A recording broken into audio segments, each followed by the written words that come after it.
శశాంక్ హైదర్ ఖాన్, ఇతను ప్రొక్యూర్మెంట్ డిపార్ట్మెంట్లో assistant manager.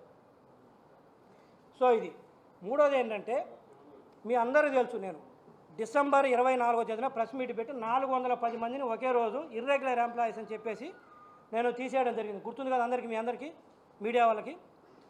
అయితే ఒకసారి చైర్మన్ స్థానంలో ఒక ఆఫీసు డెసిషన్ తీసుకున్న తర్వాత 410 మంది తీసేయమన్న తర్వాత వాళ్ళందరూ ఇర్రెగ్యులర్ ఎంప్లాయీస్, అంటే వాళ్ళకి ఏం నోటీస్ పీరియడ్ కూడా ఇవ్వాల్సిన అవసరం లేదు.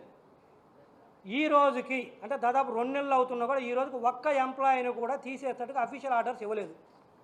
వాళ్ళందరికీ డిసెంబర్ శాలరీస్ పే చేయడం జరిగింది, జనవరి శాలరీస్ పే చేయడం జరిగింది.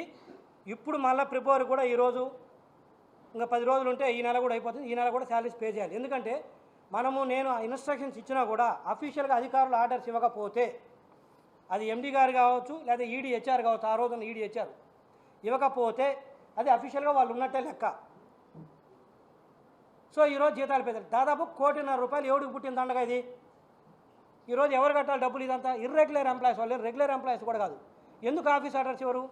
24 డిసెంబర్లో నేను టెర్మినేట్ చేసిన తర్వాత క్లియర్గా ఇన్స్ట్రక్షన్స్ ఇవ్వడం జరిగింది. తర్వాత మొన్న 28 జనవరి తేదీన మినిస్టర్ గారు ఇక్కడికి వచ్చి రివ్యూ చేసి ఆ రోజు మినిస్టర్ గారికి చెప్పడం జరిగింది.